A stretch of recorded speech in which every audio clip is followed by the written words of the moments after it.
چھڑکی مردوں کی خطرناک نفسیاتی چالیں، طلاق یافتہ بیوہ اور غریب لڑکی سے شادی کی ترغیب، ایسی لڑکیوں کے ان باکس تک پہنچنا اور پھر کچھ ٹائم کے لیے ٹائم پاس بنانے کا حربہ ہے۔ یہ ایک طرح سے طلاق یافتہ بیوہ یا غریب لڑکیوں کا مذاق اڑانے کے برابر ہے۔ میں ایسی لڑکی سے شادی کروں گا جس کی زندگی کسی بےغیرت نے خراب کی ہو، یا جو جینا بھول گئی ہو، یا جس کو کسی نے توڑ دیا ہو، وغیرہ جیسی پوسٹ کریکٹر لیس لڑکیوں کو پتہ کرنے کی کوشش۔ کچھ ٹائم کے لیے ٹائم پاس بنانا ایسی لڑکیوں کو دوسری بار توڑنا یا ایسی لڑکیوں کا مذاق اڑانے کے برابر ہے۔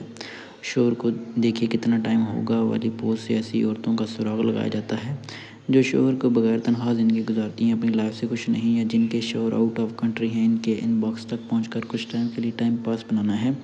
گھر میں آپ کا جینا کسی نے حرام کیا ہے، یا زندگی کا وہ رشتہ جس نے آپ کو بہت تکلیف دی ہو۔ جیسے ہی کوئی خاتون شوہر کمنٹ دیتی ہے، ٹھڑکی مرد پیچھے پڑ جاتے ہیں۔ محترمہ اپنی لائف سے خوش نہیں ہیں، کچھ ٹائم کے لیے ٹائم پاس بن سکتی ہیں۔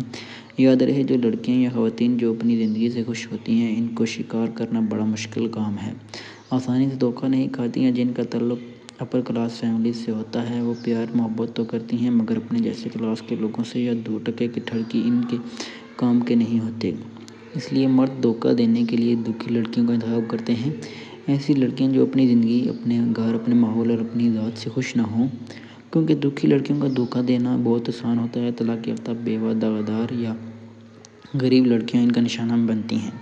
لڑکیوں کو شکار کرنے کے لیے لڑکے لفظوں کے جال بچھاتے ہیں۔ لفظوں کے جال میں وہ ایسی باتیں بنتے ہیں کہ لڑکیوں کے دل کے سارے بند دروازے خود بخود کھل جاتے ہیں، مگر ایسے مردوں کے الفاظ عمل سے خالی ہوتے ہیں۔ وہ صرف باتیں ہی کرتے ہیں، جب حقیقت سامنے آتی ہے تو کہانی ختم ہو جاتی ہے۔